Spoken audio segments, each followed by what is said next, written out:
20장 24절 한 절만 보겠습니다.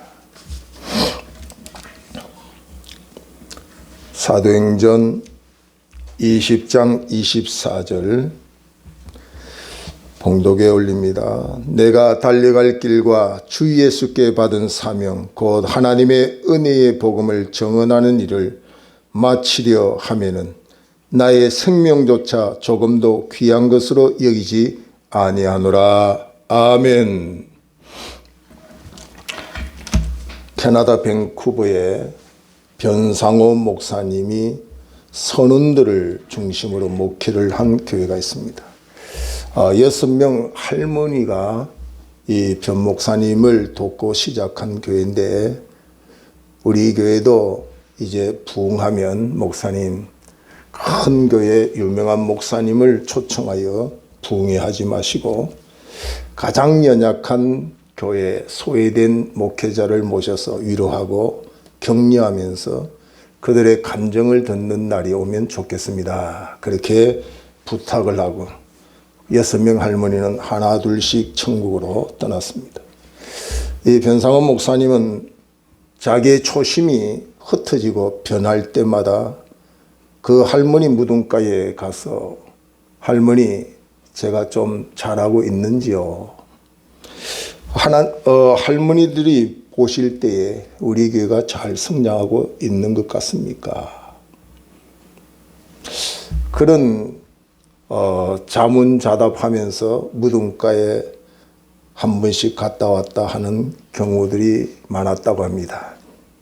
할머니의 유언 같은 그 소원을 잊어버리지 아니하고 교회가 부흥하면서 한국의 가장 연약한 목사님들, 미자리 교회 목사님들을 초청해서 항공료는 물론이거니와 4박 5일 혹은 일주일을 머물면서 그들이 피눈물 나는 개척사, 하나님을 사랑하는 뜨거운 감정들을 들으면서 할머니들의 유언이 바로 이것이었구나 하는 것을 깨닫는 경우들이 많았다는 간증을 들어보았습니다. 코카콜라의 창시자인 설립자 아사 캔들러는 미국 외교관도 들어가지 못하는 나라에 코카콜라를 넣을 수 있을 정도의 힘 있는 그런 회사를 이루었습니다. 그의 성공 비결을 물을 때에 나는 앉으나 서나 마시나 먹으나 코카콜라 생각뿐이다. 내 몸에는 피가 흐르는 게 아니라 코카콜라가 흐른다. 그렇게 말을 할 정도로 열정적인 코카콜라 사랑을 소개한 적이 있습니다. 충성이라는 오늘 제목을 가지고 말씀을 전하려고 하는데, 언제부턴가 우리 한국교회는 충성이라는 단어가 어울리지 않는 성도들이 모여있는 그런 경우들을 많이 볼 수 있습니다. 교회가 이루어지고 교인들이 신앙생활을 해도 충성이라는 단어가 예전에는 정말 어울렸는데 오늘 이 시대의 교인들에게는 별로 어울리지 않는 단어가 되었습니다. 그저 교회에 나오는 것이 자기의 안식, 수양, 또 자기들이 욕심을 채우는 복을 받는 데 치중하지, 충성이라는 단어가 그들에게 정말 남의 옷을 입은 것처럼 어울리지 않는 그런 시대의 성도들이 많이 세워지고 있습니다. 성경에 보면 충성한 성도들을 많이 찾아볼 수 있는데, 그 중에 우리가 바울이라고 하는 우리가 신앙의 선배를 생각하지 않을 수 없습니다. 이 바울이 고린도전서 4장 1절에 자기가 스스로 고백하길 나는 하나님의 일꾼이다. 하나님의 비밀을 맡은 자다. 그렇게 고백을 했습니다. 하나님의 비밀을 맡았기 때문에 당연히 나는 그 비밀을 전할 수밖에 없다. 나는 먹으나 마시나 죽으나 사나 이 복음을 전가하는 일을 위해서 내 생명을 바치기에 나는 아끼지 않겠다. 그렇게 고백을 했습니다. 그래서 오늘 24절 말씀이 바로 바울의 고백입니다. 내가 달려갈 길과 주 예수께 받은 사명 곧 하나님의 은혜의 복음을 증언한 일을 마치려 하면은 나의 생명조차 조금도 귀한 것으로 여기지 아니하노라. 여러분과 저는 오늘 이 바울의 고백에 대해서 한번 점검해 볼 필요성이 있습니다. 자기의 생명조차 귀하게 여기지 아니할 정도의 사명. 사람이 내 생명을 투자해도 아까워할 수 없는 대상을 만났다. 그것이 행복한 사람입니다. 내가 사랑을 나누는데 저 사람을 위해서 나는 죽어도 좋다. 그럴 대상을 만났다는 건 행복한 자다 이 말이지. 내가 어떤 곳을 바라볼 때 그것을 위해서 내 생명을 투자해도 아깝지 않다. 그렇게 결론을 지을 수 있어 그것을 향하여 충성할 수 있다면 그 사람은 행복한 사람입니다. 성경에 보면은 우리로 하여금 빌딩을 지어서 너는 행복하다. 그런 성경은 없습니다. 성경에 보면 신구약의 핵심 본질이 뭐냐면 주를 위하여 생명을 바친 자가 행복하다. 의인은 죽음에도 소망이 있다. 죽으면 빌딩 전자가 소망이 있는 게 아니에요. 대학 교수가 박사가 소망이 있는 게 아니에요. 죽으면 무덤 저편이 보장되어 있는 하나님을 위하여 생명을 바치기를 아까워하지 않았던 사람. 그 사람이 소망이 있는 거예요. 그래서 의인은 죽음에도 소망이 있다. 그렇게 성경은 말씀을 하고 있습니다. 이 대에 대해 서기를 주의 이름으로 축원합니다. 오늘 하나님의 은혜를 깨달으면 반드시 반응이 오는데 그 은혜의 반응이 뭐냐면 충성입니다. 여러분 은혜를 깨달았는데 충성이 안 나온다. 그건 가짜입니다. 여러분 나라의 은혜를 입었다고 깨닫는 사람은 나라에 충성하게 되어 있습니다. 하나님께 은혜를 입었다. 그 사람은 충성이 따라와야 된다 이 말이죠.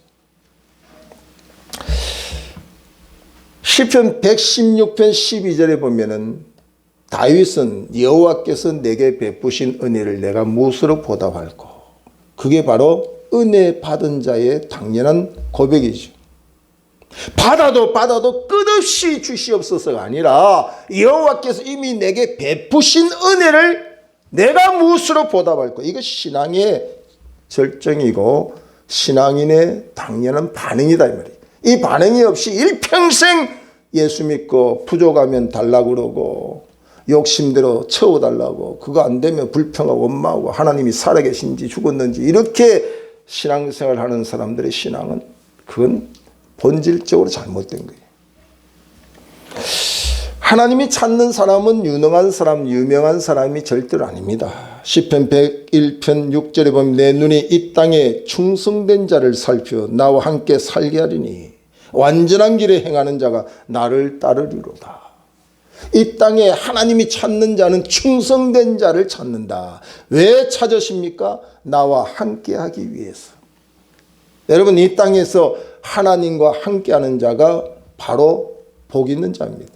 그 사람을 천국을 누리는 사람, 천국을 누리는 사람. 없는 것 같지만 다 가진 자로 사는 것이 하나님이 내 안에 계시고 하나님이 우리의 가정에 계시는 걸 확신하고 교회에 계신 것을 확신하고 임마누엘로 약속된 복을 누릴 수 있는 사람. 그 사람이 환경과 여건을 초월하여 초막이나 궁궐이나 내주 예수 모신 것이 천국이다. 죽어서 천국도 누려야 되겠지만 땅에서도 천국을 누리는 것은 하나님이 나와 함께하는 역사. 그 사람이 누구인가? 충성된 자다. 우리가 그 마태복음 25장에 보면 달란트 비유를 통해서 2달란트 받은 자, 5달란트 받은 자에게는 잘했다 칭찬하시고 배로 더해 주셨습니다. 그러니까 충성된 자의 받을 복은 하나님이 함께 하시고 더하여 주시는 복, 더하여 주시는 복. 그러니까 충성되어야 더하여 주신다. 더하여 주신다. 그 다음에 너희는 나의 즐거움에 참여하리로다. 충성된 자의 복은 주인의 즐거움에 참여하는 자가 되는 거예요. 주인의 즐거움이 뭔지를 깨달아야 신앙생활에 충성할 수 있는 거예요. 여러분 주인의 즐거움이 어떤 거라고 생각합니까? 하도 세상 사람은 물질적인 것으로 많이 이해를 하기 때문에 주인의 즐거움을 잘 이해를 못해요. 이 주인의 즐거움은 세상의 온 땅을 다 내 것이라 할지라도 주인의 철공과 비교할 수 없다니까요. 그런 믿음이 우리 속에 와야 된다는 거예요. 그런 믿음은 이론이나 지식으로 신학적으로 학문적으로 가르쳐서 배워서 되는 게 아니에요. 인격적으로 주님을 만나야 되는 거예요. 예. 계시록 2장 10절에 보면은 충성된 자는 죽도록 충성해라. 그리하면 생명의 면류관을 너에게 주리라. 그러니까 충성은 억지로 하는 게 아니에요. 무슨 게시판에다가 이름 적어놓고 예전에 보면은 그래프를 그려놔요. 누가 11조인 거 쫙 해놓고 감상금 얼마 전도한 거 쫙. 아이고 저 집사님 했으니까 나도 해야 되겠네. 그렇게 하나님의 받은 은혜가 그 정도밖에 안 됩니까? 누가 하니까 나도 어쩔 수 없이 해야 되는 정도. 내 마음이 좀 찔리니까 어쩔 수 없이 해야 되는 정도. 여러분, 부모의 사랑과 그 은혜를 입은 자식이 어떤 형제를 비교해서 부모에게 효도하는 그건 가짜예요. 그건 잘못된 거예요. 그건 어린아이에 불과한 거예요. 우리가 하나님을 진짜 믿고 하나님의 은혜를 기억할 수 있는 사람은 비교하는 게 아니에요. 억지로 하는 게 아니에요. 어떤 외압의 힘에 이끌려서 하는 게 아니에요. 우사우사 한다고 해서 그 대열에 서서 하는 거 아니에요. 여러분 신앙생활도 보면은 그냥 우싸우싸하고 환경 좋고 여건 좋고 상황 좋은 데서 누구든지 다 잘할 수 있어요. 여러분. 예? 그런 것이 아닙니다. 신앙생활은 성경이 정확하게 타협 없이 말하는 것이 좁은 길이라는 사실을 가르치고 있어요. 예? 좁은 길이 많은 사람들이 응원하고 박수 쳐주고 할 때마다 칭찬해주고 할 때마다 그냥 인정해주는 그 길이 좁은 길이 아니에요. 그래서 바울은 하나님의 사랑을 깨닫고 난 뒤에 이런 고백했습니다. 죄인 중에 개수인 나를 살리신 그 하나님 앞에 나는 어떤 사람보다 더 수고할 수밖에 없다. 더 수고할 수. 그러니까 여러분 하나님의 은혜를 깨닫고 더 수고할 수밖에 없는 결론적인 신앙생활이 되어져야 된다. 아멘. 그런 신앙이 안 되는 사람은 마지막 시대의 신앙을 못 지킵니다. 여러분 많은 사람이 가는 길을 가는 거 그 누가 못 갑니까?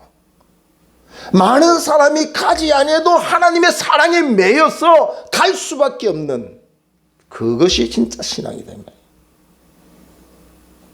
오늘 본문에 보면은 바울 사도가 에베소 사역을 마치고 에베소 장로들을 불러다가 마지막 고별 설교를 하는 거예요. 유언 같은 설교를 남긴 것이 오늘 본문에 있습니다. 그것은 바로 하나님의 은혜를 알고 일꾼된 자들이 어떻게 하나님을 섬겨야 될까? 그것을 성경은 말하고 있다는 거죠. 오늘 우리 한국교회의 위기가 뭐냐? 우리 한국교회가 교회당이 없습니까? 재정이 없습니까? 교인이 없습니까? 한국교회의 위기는 다른 데 있는 게 아닙니다. 멘토 부재입니다. 롤모델 될 만한 목회자가 없고 지도자가 없는 겁니다.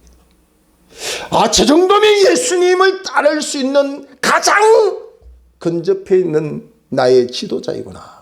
그런 믿음과 결단이 생길 만한 대상이 한국교회에 지금 없다는 이야기입니다. 내가 다 잘났다 이야기하지 잘났다고 하는 삶을 살아가는 지도자가 없는 오늘 이 시대를 가슴 아파하지 않을 수 없습니다.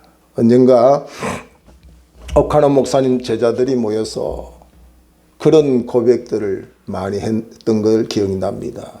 어쩌면 그렇게 빨리 가십니까? 좀 더 계셔서 우리들에게 많은 것을 가르치고 영향을 끼쳐야 될 목사님 그 어느 때보다도 보고 싶습니다. 인물난 여러분 홍해가 급납니까? 요단강이 급납니까? 모세만 있으면 홍해가 급날 일 없어요. 여호수아가 있으면 요단강이 급나지 않습니다. 문제는 인물난이다. 인물이 제대로 세워지면 우리가 감당할 수 없는 길도 갈 수가 있습니다. 너희가 겨자씨만한 믿음이 있어도 산을 들어 바다에 던질 수 있다. 근데 그 말씀이 여러분 이해가 안 되죠. 여러분이 지금이라도 저와 여러분이 믿음이 있으면 산이 들려서 바다로 옮겨지는 것을 보게 됩니다. 근데 저 목사가 참 이상한 소리를 하네. 산이 그 자리에 있지. 뭔 그런 이야기. 그건 아직도 제대로 영안이 안 열려서 그런 거예요. 그 자리에 있는 것을 보는 것은 육안이죠. 믿음은 바라는 것들의 실상이요 보지 못하는 것들의 증거라고 분명히 말씀하고 있습니다. 믿음이 오늘 현실 속에서 여러분이 체험할 수 있는 것은 바른 믿음이 있어야 돼요. 구체적으로 오늘 바울의 충성을 보면 18절에 정확하게 이렇게 소개를 하고 있습니다. 오매 그들에게 말하되 아시아에 들어온 첫날부터 지금까지 내가 항상 여러분 가운데서 어떻게 행하였는지를 여러분도 아는 바니. 에베소 교회의 장로들을 불러놓고 첫날부터 지금까지 너희들에게 내가 어떻게 목회했고 어떻게 설교했고 어떻게 행동했는지 너희들이 직접 본 산 증인이 아닌가. 그러니까 보여주지도 않고 가르친 게 아니에요. 보여줬어요. 삶을 통해서 어떤 것이 충성인지 어떻게 하나님을 섬기는 게 바른 것인지를 가르쳐주고 그 다음에 그대로 하라고 말한 거죠.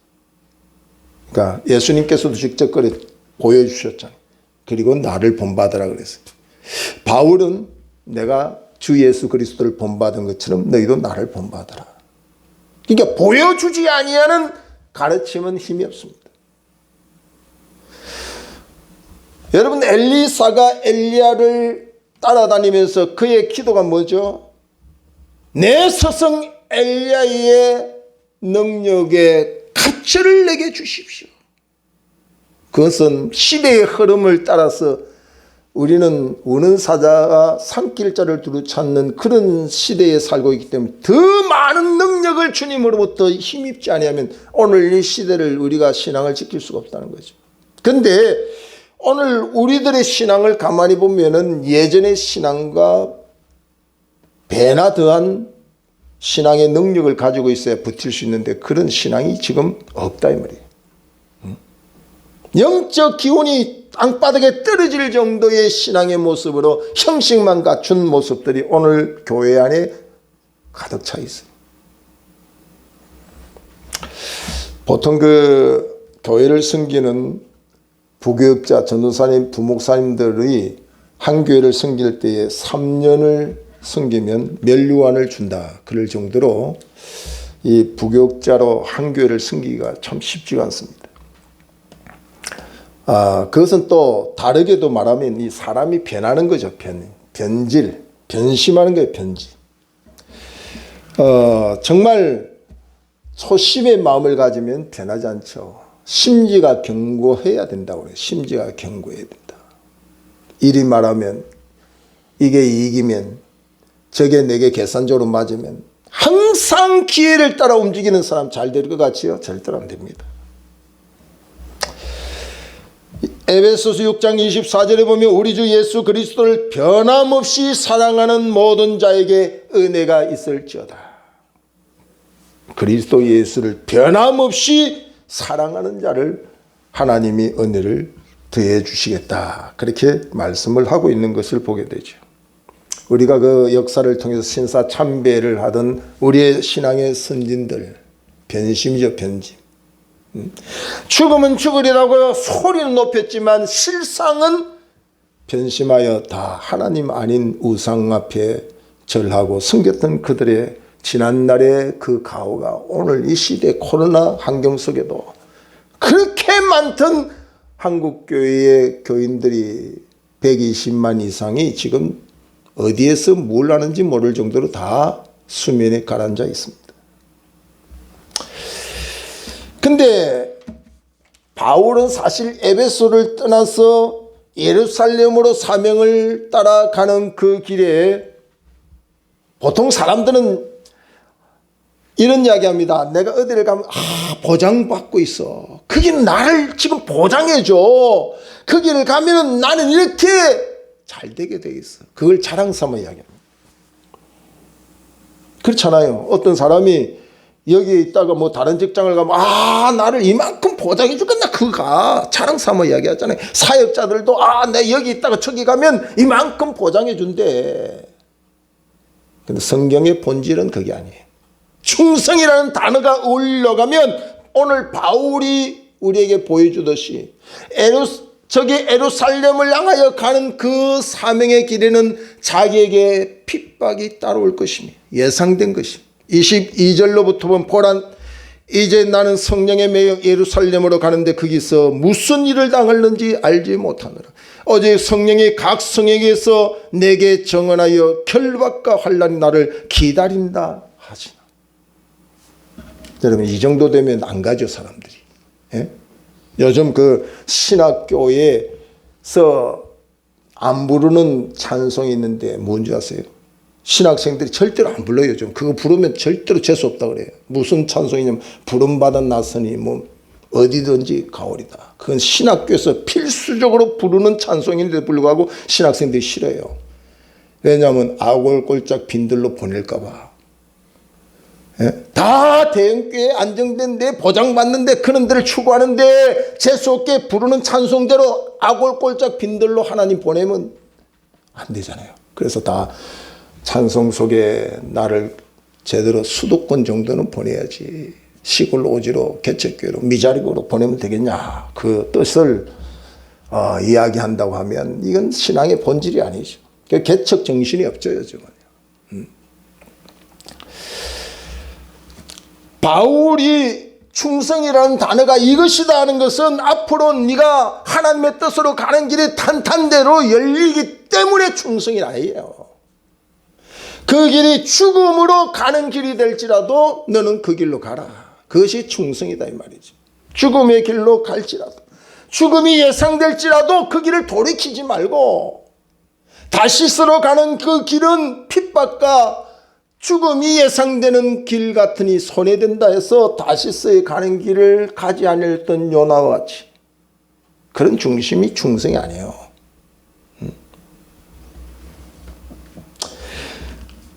오늘 우리가 핍박이 따르고 고난이 오고 죽음이 따른다 할지라도 하나님의 뜻이면 결론을 지을 수 있는 사람, 그런 믿음을 달라고 기도할 수 있기를 주의 이름으로 축원합니다. 여기 충성이라는 것이 이렇게 내 의지나 결단이나 내 계산으로 되어지는 게 아니에요. 나는 죽도록 충성해. 여러분 결심장담 안 돼요. 저도 목회하면서 목사님 내가 여기 뭐 죽음의 뼈를 그런 소리 하지 마세요. 수제자 베드로 같은 위대한 사람도 호언장담하다가 사단이 밀가부르듯 해버리니까 그냥 나가자빠져 3번씩이나 저주하면서까지 주를 부인하잖아요. 그게 인간의 의지입니다. 나는 다른 사람보다 의지가 강하기 때문에 그 사람과 사람이 비교할 때는 그 정도로 내가 당신보다는 의지가 더 강하다 이렇게 말할 수 있어요. 그러나 우리의 의지는 철저히 부서지고 타락하고 병든 의지예요. 이미 아담으로부터 물려받은 그 철저한 주의 구속받은 은혜에 붙들려 있지 않는 이상은 내 의지는 전적 부패한 의지이기 때문에 여러분의 결심을 오늘 결심을 믿지 마세요. 단지 저와 여러분이 주님 나라 갈 때까지 충성할 수 있는 것은 내 지식이나 경험이나 내 의지가 아니라는 사실을 꼭 고백하시고 22절을 자세히 보면 보라 이제 나는 성령에 매여야 돼요. 성령에 매여. 주의 종도 마찬가지고 교회 중직자도 마찬가지고 은혜 받아 충성하겠다고 다시마는 성도들에게 충성에 매이는 일 외에는 충성을 할 수 있는 것은 성령에 매이는 것 외에는 할 수 없어요. 성령으로 물질에 매이면 잘할 것 같지요. 물질에 매여서 충성한다고 하는 사람들 많이 있습니다. 물질에 매이면 잘할 것 같지만 그건 아니라는 이야기죠. 물질에 매여 직분자를 세워보세요. 그 사람 잘할 것 같아요? 물질은 한계가 있는 거예요. 정에 매여 안 됩니다. 성령에 매이는 인류에는 불가능합니다. 주님의 길이 좁은 길이기 때문에 죽음도 불사해야 되기 때문에 가면은 남는 장사고 인간적으로 볼 때 가면 보장받고 가면 인정받고 가면 박수받는 길은 누구든지 갈 수 있어요. 오늘 한국교회 교인들이 하나님을 섬긴다고 하는 데에 있어서 이 바울의 중심이 있느냐? 설교는 그렇게 듣고 설교는 그렇게 하지만 그런 중심, 그런 걸 복으로 생각하고 교회 나오는 사람 거의 없습니다. 저 교회 나갔더니 가난인데 부자 되네. 그런 교회 찾는 거죠. 장사하는데 우리 교인들이 많이 팔아주네. 결혼식 하는데 내 자식 결혼식 하는데 아이고 우리 교회가 크기 때문에 막 그거 아닙니까?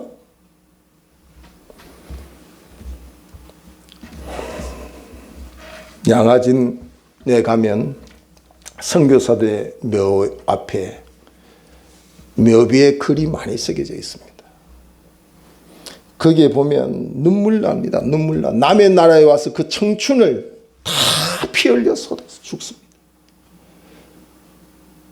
신학교는 다 실력 없고 부족한 사람이 간다. 서울대학 떨어지면 간다는 그런 말들이 한국교회에 일어나는 것처럼 선교사, 우리 한국에 온 선교사들이 그런 실력 없는 사람이 아니에요. 하나님이 얼마나 우리 한국을 사랑했는지 우리나라에 온 선교사들은 최고의 학부의 최고의 인격을 가진 사람들이 우리 한국에 들어온 선교사들이에요. 그게 우리나라 기가 막히는 복을 받은 거예요. 엉터리들이 들어왔으면 오늘 우리 한국교회 선교사들이 세계에 나가서 얼마나 용문줄 알아요. 사기꾼들이 얼마나 많은지 모릅니다. 선교비만 받아가지고 선교는 안 하고 지 욕망을 채워가는 로비 선교사들이 한국에 엄청 많습니다.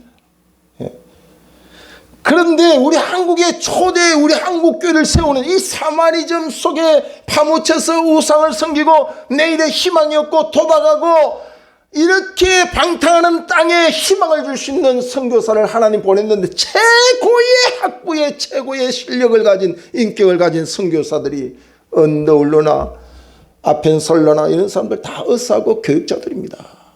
그냥 빌빌거리던 사람들이 우리 한국에 온 게 아니에요. 그래서 바른 복음이 심어져 있어요. 그 복음이 오늘까지 그대로 이어지면 우리 한국교회는 하나님 앞에 칭찬받는 교회가 돼요. 그러나 그 본질적인 그렇게 피 흘려 전한 그 복음이 오늘 다 사라져서요. 사실은 강단에서 그런 복음 안 전합니다. 그런 복음 전하면 우리 한국교회 교인들 거의 다 세상으로 흘러가 버립니다. 들어온 사람 다 세속의 기복적인 신앙을 가르치지 아니할 수 없어서 이 눈치 저 눈치 보면서 그렇게 설교하는 목회자들이 얼마나 많은 시대에 지금 있는지 몰라요. 근데 이 양화진에 우리나라의 초대 선교사로 오신 그분들은 10,000,000분의 생명이 주어진데도 나는 한국을 위하여 살 것입니다. 주님이 나에게 피 흘려주신 것처럼 나도 이 땅에 피를 묻히고 피를 흘리며 주님의 길을 따르겠습니다. 그게 선교사들의 중심이에요. 500예의 기적이 일어나는 그 현장에 누군들 안 오겠어요? 여자 어린아이 빼고도 5,000명 이상이 주님을 따랐어요. 조금 후에 십자가를 지는 사건 앞에 모두 떠난 사건을 성경은 말하고 있습니다. 오늘 이 시대에 이렇게 물량적으로 교회가 제공해주고 예수를 믿으니 잘 된다고 할 때 누군들 교회에 나오지 않겠어요? 그러나 십자가 좁은 길 앞에 얼마나 서 있을까요? 주님은 점점 멀어져가는 군중들 앞에서 제자들에게 이렇게 묻습니다. 너희들도 나를 떠나려느냐? 주님 앞에 그 질문을 저와 여러분 받아야 됩니다.